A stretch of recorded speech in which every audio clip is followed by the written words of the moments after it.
Hi everybody, Laura here for Simon Says Stamp. Thank you so much for joining me today. I've got a fun 13th birthday project to share with you. It's going to be using this really cool plank background cling stamp by Simon Says Stamp. So I'm mounting that on my full-size Misty, and I have a panel of Nina Solar white cardstock that I'm rubbing down with the magic powder bag. And then now I'm going to ink up this entire background cling with Versamark ink. So I'm working on a larger sheet here. It's like a 6x6 piece of white cardstock, but I'm going to trim it down later to fit my card. So once I've got that inked up, I'm going to pour on some clear embossing powder, and I've been doing this lately. It seems to work good for me, pouring on over a top of a sheet of vellum. So it gives you a big area to pour, kind of helps you to contain the mess, and then you can funnel it right back into your embossing powder container. I have very limited storage space, so I keep all my embossing powders in the containers that they come in, and the vellum works great. You just funnel it right back in. So now that I've got that embossed, the plank background, I'm going to add the color using some Distress Oxide inks and Twisted Citron, Mermaid Lagoon, and Blueprint Sketch. And I'll tell you what, Mama got herself an arm workout this day.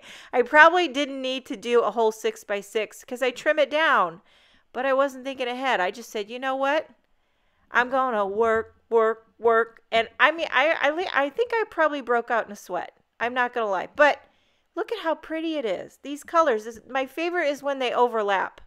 You know, that's the best part. And then the good thing about working on a big area and cropping it down is you can pick the best area, you know, the best of the best. That's how I look at it anyway. So I'm just about done here. Whenever I emboss resist, I always like to go over it with a dry paper towel afterwards, and it really makes your design pop through. Now I'm taking it to the Big Mama paper trimmer and cropping it down, getting the best of the ink blending in the pattern. So I'm trimming this down to 4 by 5¼ inches. And then now moving on to the 13. I'm going to emboss the 1 and the 3 from the birthday number stamp set. And I'm going to ink blend with this as well. So everything on this card is embossed. I do a lot of embossing. I probably emboss on almost every card that I make. Most times I emboss a sentiment. I just do. So here I'm embossing the numbers, and I thought since I did the greens and blues on the background, I'm going to bring in a little reds and oranges on the numbers.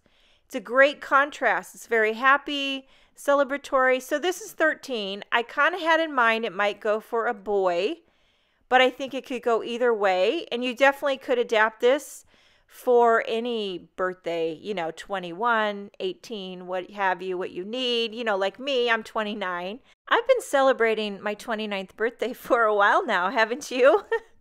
Anyway, now moving on to the sentiment. I'm embossing this Let's Celebrate. It's also from the birthday number stamp set. This time I'm embossing in white on a strip of black cardstock. I'm not worrying about the strip or anything because I'm going to use one of these sentiment label dies, which has been such a favorite for me. Every time it lets you get your sentiment perfectly centered. I love it. Now I'm going to just begin popping everything up and assembling this card. So popped up the plank background, popping up the numbers. I put a little bit of foam tape in between the 1 and the 3 so that when I pop up my sentiment strip, it has a nice sturdy base. You know what I mean? Nothing worse than a saggy sentiment strip. And then to finish it off, I'm adhering a few clear round drops by Studio Katia. These ones are crystal clear, very high quality, and this card is finished. I hope you enjoyed this video. Thank you so much for joining me today. Have a wonderful day, and I will see you next time.